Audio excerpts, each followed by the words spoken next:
اولیاء کرام اور صوفیاء اعظام اللہ کے دین کی بات ہم تک پہنچانے میں ان شخصیات کا کتنا کردار ہے اور کتنی محنتیں ہیں اور کتنی قربانیاں ہیں۔ ہمارے ہاں اللہ کے نیک بندوں سے متعلق، اولیاء کرام سے متعلق، صوفیاء اعظام سے متعلق بڑی غلط فہمیاں اور بدشگونیاں پائی جاتی ہیں، جس کا رزلٹ یہ ہے کہ ہماری نوجوان نسل بالخصوص اور ہمارے بزرگ لوگ عوام الناس بالعموم نیک صحبت، نیک سنگت اور اچھی رہنمائی سے محروم ہوتے جا رہے ہیں، جس کی وجہ صرف یہ ہے کہ ہم نے فتنہ بازوں اور فتنہ پروروں کی جو چال ہے اس کا شکار ہو کر اللہ کے نیک بندوں اور بزرگوں کی دشمنی پال لی ہے، اور ہر شخص اپنے طور پہ متقی ہے، پرہیزگار ہے، جبکہ اس کے نزدیک اس کے علاوہ جتنے لوگ ہیں وہ غلطی پر ہیں، وہ خطا پر ہیں، مجرم ہیں۔ ہم چند ان غلط فہمیوں کو دور کرنے کی کوشش کریں کہ اولیاء کرام اور صوفیاء اعظام اللہ کے دین کی بات ہم تک پہنچانے میں ان شخصیات کا کتنا کردار ہے اور کتنی محنتیں ہیں اور کتنی قربانیاں ہیں۔ اللہ تعالیٰ ارشاد فرماتا ہے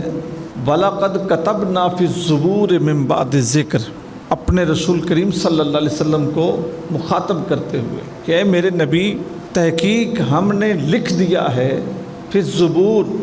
پہلی جو آسمانی کتاب جو قرآن مجید سے بھی پہلے نازل ہوئی، اس میں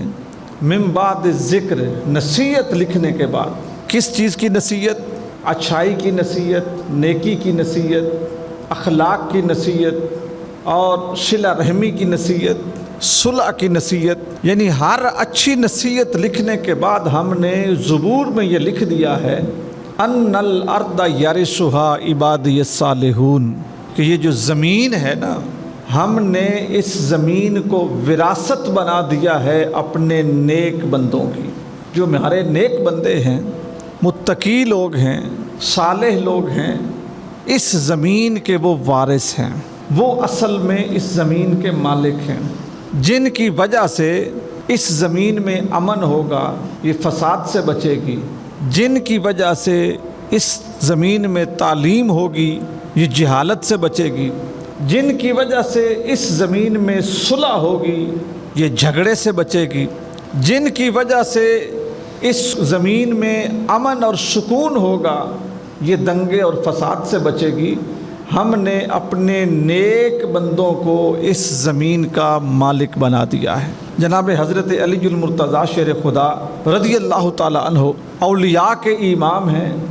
حضور سید دو عالم صلی اللہ علیہ وآلہ وسلم کے داماد ہیں، شیر خدا ہیں، حیدر ہیں، کرار ہیں، عالم ہیں، قاضی ہیں، اور اس سے بڑا شرف شاید علم کی دنیا میں کسی شخص کو میسر نہ ہو جو یہ ان کو حاصل ہے کہ حضور نے فرمایا میں علم کا شہر ہوں اور علی اس شہر کا دروازہ ہے۔ بہت بڑا منصب ہے۔ فرماتے ہیں کہ میں نے اپنے کانوں سے حضور سید دو عالم صلی اللہ علیہ وسلم سے سنا، حضور نے فرمایا اے علی، یہ جو زمین ہے نا، اس زمین کے اوپر صرف اور صرف ملک کے شام میں 40 ابدال ہوں گے، 40 ابدال، انتہائی برگزیدہ ہستیاں۔ اب یہ جو ابدال کی صفت ہے نا، صوفیاء کے نزدیک، علماء کے نزدیک، روحانی لوگوں کے نزدیک، اولیاء اللہ کے نزدیک یہ بہت بڑا منصب ہے۔ میں یوں تھوڑا سا سمجھا دیتا ہوں کہ ایک ہوتا ہے عام انسان، عام انسان پہ فضیلت حاصل ہے اہل ایمان کو، مومن کو، مومن کے اوپر پھر فضیلت حاصل ہے متقی کو، متقی کے اوپر پھر فضیلت حاصل ہے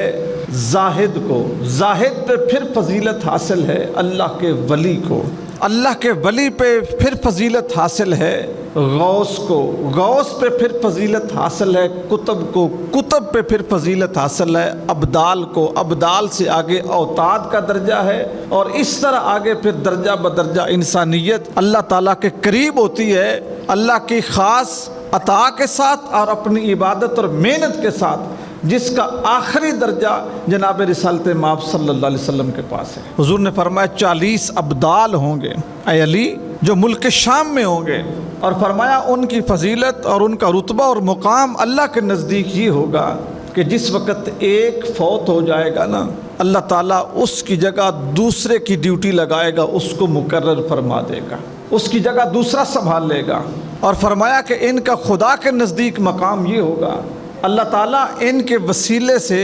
جس وقت خشک سالی ہوگی، ہر طرف جو ہے نا وہ سبزہ ختم ہو جائے گا اور لوگ پانی کی قلت کا شکار ہوں گے، فرمایا ان کی ایک فضیلت یہ ہوگی، اللہ تعالیٰ ان کے صدقے بارش برسایا کرے گا۔ فرمایا دوسرا، ان کی وجہ سے اللہ تعالیٰ اہل ایمان کو دشمنوں پہ فتح عطا فرمائے گا۔ یہ جنگ نہیں کریں گے،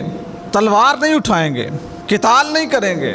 کسی کے ساتھ جا کے جھگڑا نہیں کریں گے، لیکن جو ان کی نظر ہوگی، جو ان کی تربیت ہوگی، جو ان کی دعا ہوگی، جو ان کا فیضان نظر ہوگا،